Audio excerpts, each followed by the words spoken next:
everybody. A mother who turned her grief over losing her daughter into a mission to empower other people is ready to launch her first live workshop here in Western Washington. With more on Still Standing Live, please welcome back to the show, because she's been here before, Valerie Silveira. It's good to see you. So I hate to, go back to a painful subject, but if you can give people an idea of what happened with you and your daughter. Well, my daughter, I called her Jordan in my first 3 books, but her name is Jamie. She was an incredible, beautiful, gifted, very, very gifted girl. She was also addicted to heroin.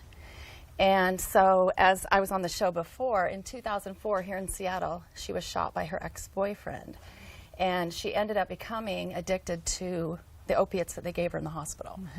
And anyway, it was a long ride that I called the roller coaster from hell.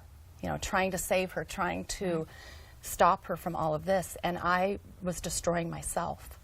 So this is what happens, families implode. So this was happening, and really at my lowest point, I made a decision to stand up and fight and get my life back. And that's what I did, and that's why I wrote the book, Still Standing, after all the tears, to help people that are going through these really difficult times while the storm is still raging. Right. To be able to fight. And so I call it the beast. People have plenty of different kinds of beasts that they live with. It might be grief, anything. It could be divorce, it could be any number of things. Exactly, so many things. And everyone has one. I hate to tell you, but it's true. And so I was really doing well, and I've been empowering and helping other, not just moms of addicts, but people with different kinds of beasts. And so what I like to say is that I had my beast at bay, and I tried to not open the door when he would knock. But a year ago, this Monday, actually, I got the knock on the door that you can't prepare for. My daughter had been murdered. And so, yeah, it was a home invasion that day. It wasn't just a knock on the door. And really, he got me right back down on the mat. But I knew that I would stand up and fight. And so I take Jamie with me now, and I just want to encourage and empower other people, no matter what you're going through or what you've been through, what decisions you've made. You can still have a life of joy and happiness and purpose. What do you think makes you able to do that? We were just talking before we came on the air about the fact that it's so easy to just get swallowed in that kind of grief, and not just the loss because the loss was the slow rolling disaster for years and years that you tried so hard to reach your daughter, and then at the end losing her, and for you to be able to turn that around and say, look, I learned from this, I've done something with this, I want to offer it to you. Tell me more about your motivation and your strength to do that. Well, I am a redhead. I'm a little feisty. But truthfully, when I decided to stand up and fight, I was standing in my kitchen with my husband one day, and I said, I don't want to be here anymore. It's just too hard. And I was never that kind of a person. And I heard those words come out of my mouth. And this is when Jamie was still alive. I heard these words come out of my mouth, and it was sort of like it's me. And I started to really think about my son, who's 2 years younger than Jamie. And I started to think, that's not going to be my legacy. I'm not going to be that mom that he has to talk about in the past. I wish you would have known my mom when.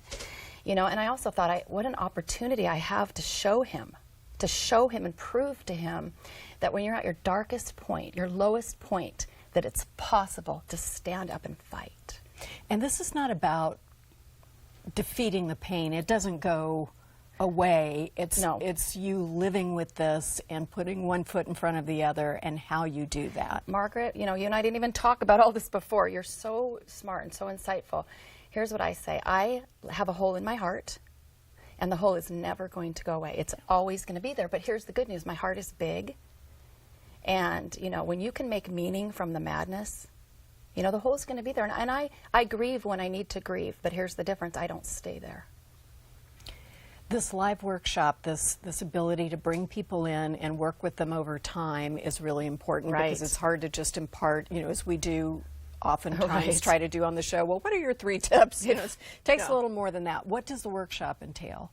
It entails me really going through these 9 actions to battle your beast, which is, and it's not steps like you just said. That's why I designed my logo like a puzzle. It's really just putting these actions into your life that we talked about last time I was on the show a little bit, and learning to use these tools to empower yourself to become strong. When you're going through something, like you said earlier, it's so easy to get down on the mat. It's easy to become depressed. All of that is easy and natural and normal.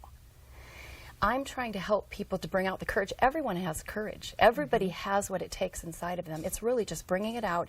It's also this sisterhood, and there will be guys at the event too, but it's really the sisterhood that we're creating that is probably the most powerful. I mean, tools, but when we come together and we realize we're not alone, Right. and that, you know, I firmly believe that one person can make a huge difference in the world, but together we're changing the world. That connectedness is really important Very because important. it does feel so alone when you're Absolutely. experiencing something like that. Right. Like there's just nothing out there for you. I'm just so excited about this Thank for you. you, and I appreciate Thank you you. coming back and sharing.